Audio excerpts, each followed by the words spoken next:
Hi, I'm Tim Coyle, your instructor for today's lesson from Top Gun Hardware Academy. Visit us online at topgunhardware.com to see how our online training portal can help increase your skills as a hardware and software engineer. Today's pilot briefing is going to discuss strip-line trace impedance. Let's get started. So there's two common types of strip-line traces, symmetric and asymmetric, or sometimes called offset.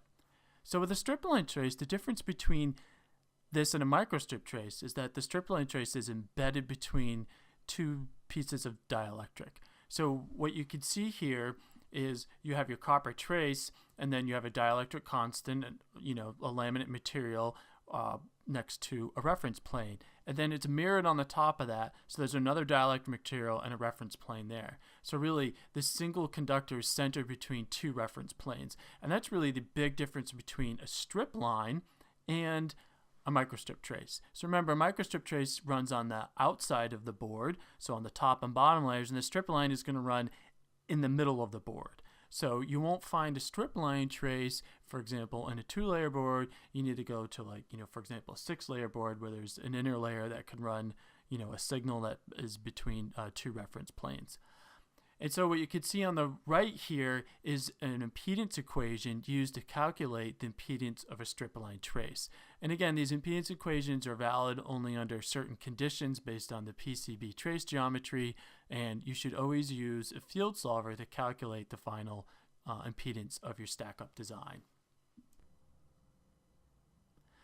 So here I'm showing you WSolver, which is our PCB impedance tool that you get for free when you sign up for a monthly or yearly subscription to Top Gun Hardware Academy. You can also purchase this tool as a direct download from the website.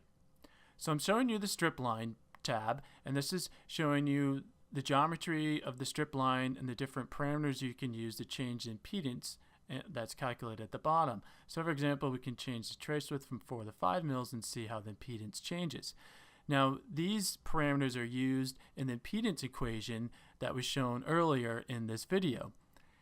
So again, these types of tools and these calculations are good to do what-if analysis so that you can quickly change things like the trace thickness, like for example, you can change the dielectric heights, and you can kind of see how that's going to modify and change the impedance of your trace that you're trying to calculate.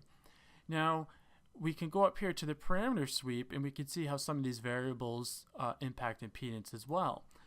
So in this example, I'm going to sweep the trace width of the strip line from 3 to 20 mils by 1 mil increments. And this calculation is going to create a graph. Now again, we're using the impedance equations here to do a quick analysis, and I'll drag this graph into the range. So you can see here that going from 3 to up to 19 mils, that as the trace width increases, the characteristic impedance of the strip line decreases. So here, with the trace width, say at 3 mils, which is already pretty fine pitch in the manufacturing process these days, we're at 55 ohms. So if we wanted to do something that was a much wider trace that would be easier to, say, manufacture, say at 6 mils, we're at 40 ohms. So what that means is we're not going to be safe at a 50 ohm target. So we could come down here and say I could change, let's say I want the trace width to be at 6 mils. Again, see now we're at 41 ohms based on this parameters. So, now we could see, well, how would we change our dielectric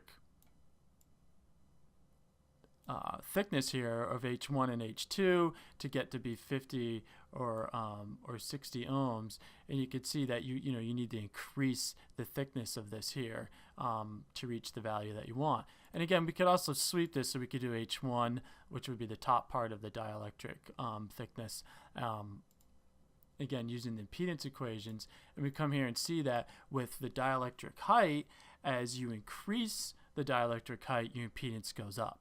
Right? So the further your trace gets away from the reference plane, your impedance increases. So you can see here, for example, that if we wanted to stay with a trace width of 6 mils, again, to get to 50 ohms, we'd have to change our dielectric thickness or the laminate thickness to be 7 mils. And if we want to go up to 60 ohms, we'd have to go up to 14 mils. And so you could see that using these types of equations and being able to graph it and being able to quickly analyze it in a pre-planning stage as you're iteratively designing your stack up, you can go through and change your parameters and figure out what your stack up would be.